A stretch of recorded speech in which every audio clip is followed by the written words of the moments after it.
안녕하세요, 여러분. 오늘은 신문이나 뉴스에서 자주 듣는 채권에 대해 알아보겠습니다.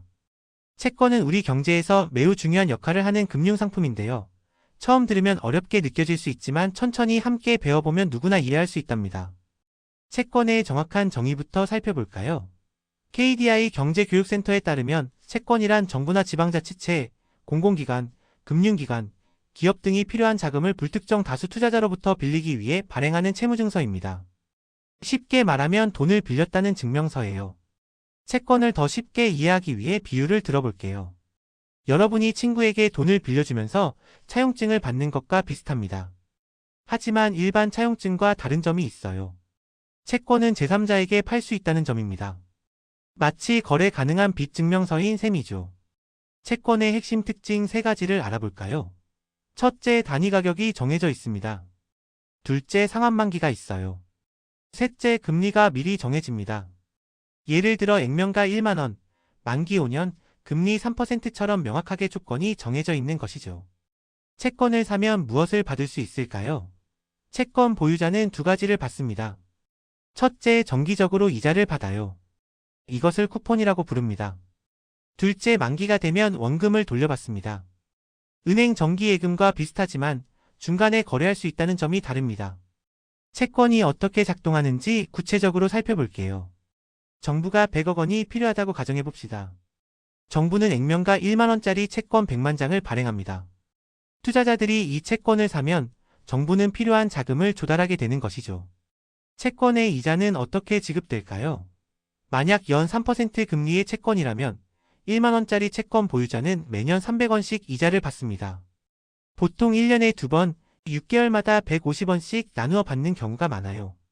이것이 바로 채권의 쿠폰 수익입니다. 채권의 또 다른 중요한 특징은 거래가 가능하다는 점입니다. 일반 차용증은 빌려준 사람과 빌린 사람 사이에서만 유효하지만 채권은 채권 시장에서 자유롭게 사고팔 수 있어요. 이를 통해 투자자들은 만기 전에도 자금을 회수하거나 추가 수익을 얻을 수 있습니다. 우리나라에서 발행되는 채권의 종류를 알아볼까요? KDI에 따르면 크게 5가지로 구분됩니다. 국채, 지방채, 특수채, 금융채, 회사채가 있습니다.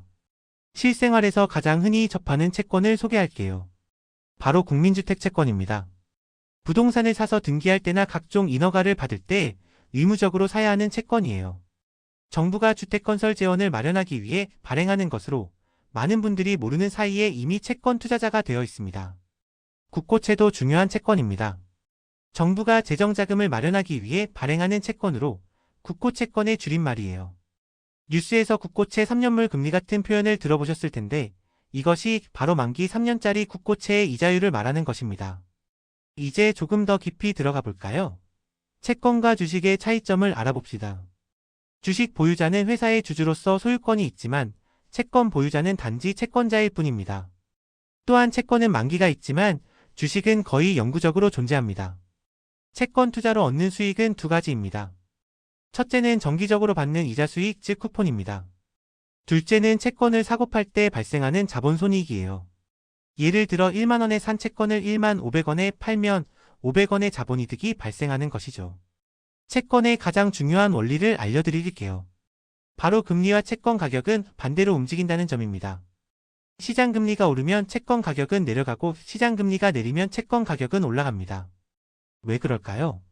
만약 3% 금리 채권을 가지고 있는데 시장금리가 5%로 올랐다면 누가 3% 채권을 정가로 사려 하겠어요? 그래서 가격이 내려가는 것입니다. 채권의 역사도 흥미롭습니다. 최초의 채권 시장은 12세기 베네치아에서 시작되었어요. 전쟁 자금을 마련하기 위해 5% 이율의 채권을 발행했는데 이것을 사고 팔 수 있었기 때문에 시장이 형성된 것입니다. 무려 800년 이상의 역사를 가진 금융상품이죠. 최근 채권 시장의 동향을 살펴볼까요? 기획재정부는 매월 국고채 발행 계획을 공표합니다. 전월 마지막 주 목요일에 다음 달 계획을 발표하는데 만기물별 발행액과 입찰일 등이 포함됩니다. 이를 통해 정부의 자금 조달 계획을 미리 알 수 있어요. 요즘 주목받는 것이 바로 녹색채권입니다. 환경 관련 프로젝트에 사용할 자금을 조달하기 위한 채권이에요. 국내 녹색금융은 녹색대출과 녹색채권을 중심으로 발전해왔는데 앞으로 더욱 중요해질 것으로 예상됩니다. 지금까지 배운 내용을 정리해볼까요? 채권은 정부나 기업이 자금을 빌리기 위해 발행하는 채무증서입니다. 투자자는 정기적인 이자와 만기 시 원금을 받으며 채권 시장에서 자유롭게 거래할 수 있어요. 금리와 채권 가격은 반대로 움직인다는 점 꼭 기억하세요. 퀴즈 시간입니다. 질문. 시장 금리가 3%에서 5%로 상승했습니다. 기존에 발행된 3% 금리 채권의 가격은 어떻게 될까요? 정답은 하락합니다. 새로 발행되는 채권이 5% 금리를 주는데 누가 3% 채권을 정가로 사겠어요? 그래서 가격이 내려가는 것입니다. 오늘 채권에 대해 많은 것을 배웠습니다. 채권은 우리 경제의 중요한 축이며 정부와 기업의 자금 조달, 그리고 투자자의 안정적인 수익 추구를 동시에 만족시키는 금융상품입니다. 이제 뉴스에서 채권 이야기가 나오면 자신있게 이해할 수 있겠죠? 다음 시간에 더 재미있는 경제 이야기로 찾아뵙겠습니다.